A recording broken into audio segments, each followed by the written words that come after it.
Hi everyone. So as promised, I want to just talk briefly about this paper topic.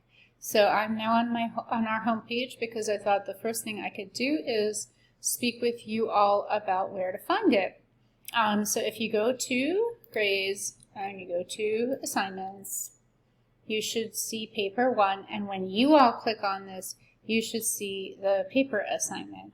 That doesn't work so well for me, so I'm actually just going to move over into this screen, which is what I see. And hold on. Okay. So basically what I do with my papers for my survey classes is they are an opportunity for you to read something that we just didn't have time to read in class.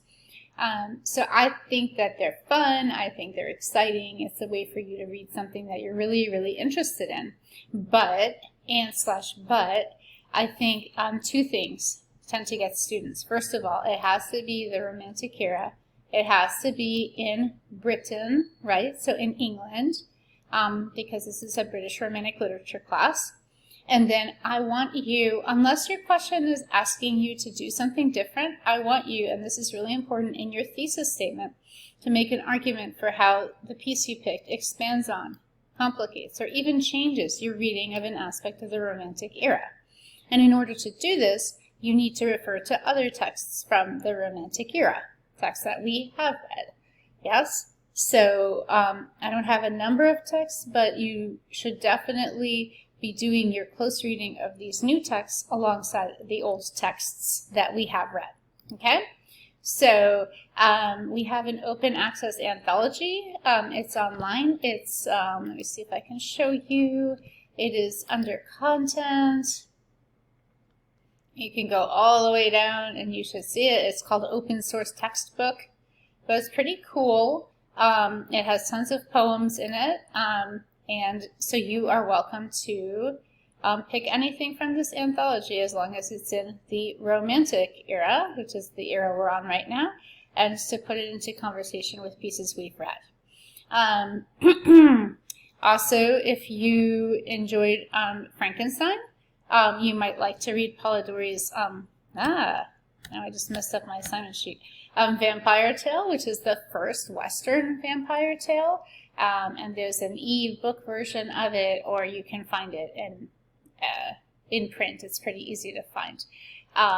There's a bunch of ballads in the University of California Santa Barbara Broadside Ballad Archive.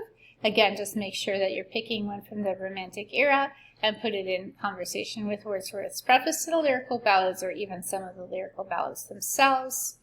The Romantic Era Women Writers Project. Bryken Carey has a really cool collection of poems about slavery and abolition, if you enjoyed that. If you are a Jane Austen fan and you maybe have read one of her novels, I'm not expecting you to go ahead and read one for this paper, but if you have read one, then you can put it in conversation with a piece from the Romantic era. And then you can always put Romanticism into conversation with today.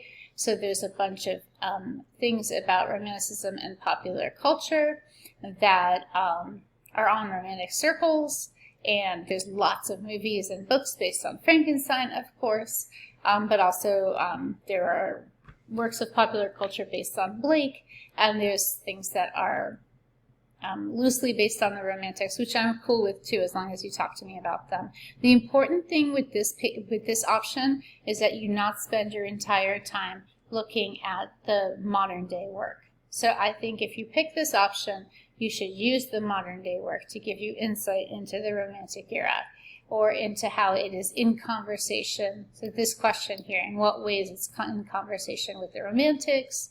And then there will be a rubric on Oakes, which again should be over by that introduction, by the assignment under grades. There should also be a rubric that you'll be able to see when you click on it.